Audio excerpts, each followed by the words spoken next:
Other news, this just into the Fox 5 newsroom. The city of Atlanta could be forced to shell out millions of dollars to a company it hired to enforce parking rules. Fox 5's Morse Diggs is live in downtown Atlanta tonight with the late-breaking details.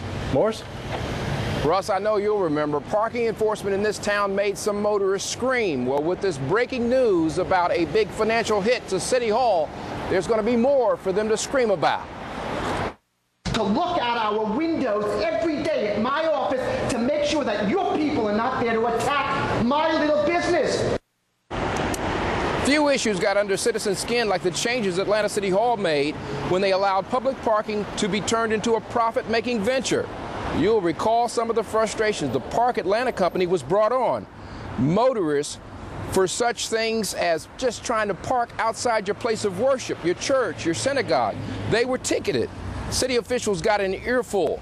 The company was instructed to reduce its 24 hours a day, 7 days a week enforcement. The problem is the contract established by the former mayor gave the company broad enforcement. Executives contested losing that revenue. Now an arbitrator has sided with Park Atlanta, awarding it $3.6 million, a payback from you-know-who? The taxpayers. I asked City Councilman Michael Bond about this. How did we lose on parking tickets? Well, that decision, was made before I came back to the council, and it landed in my lap. So we tried to make the best of the situation that we had. And as I said last year, we had public meetings. We met with the contractor over and over again. It seemed like we had worked all of the kinks out.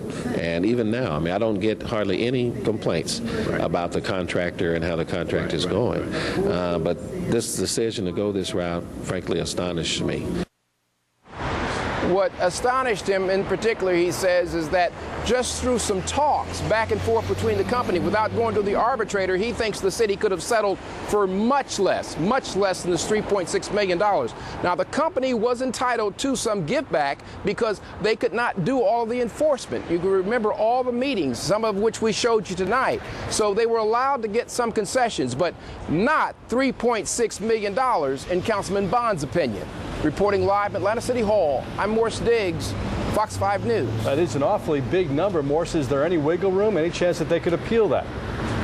Well, they will be allowed to appeal it. I just spoke a few minutes ago to the chief financial officer, and he says right now they're mulling an appeal, Russ. All right, fair enough. Morse Diggs, thanks very much. We are following breaking.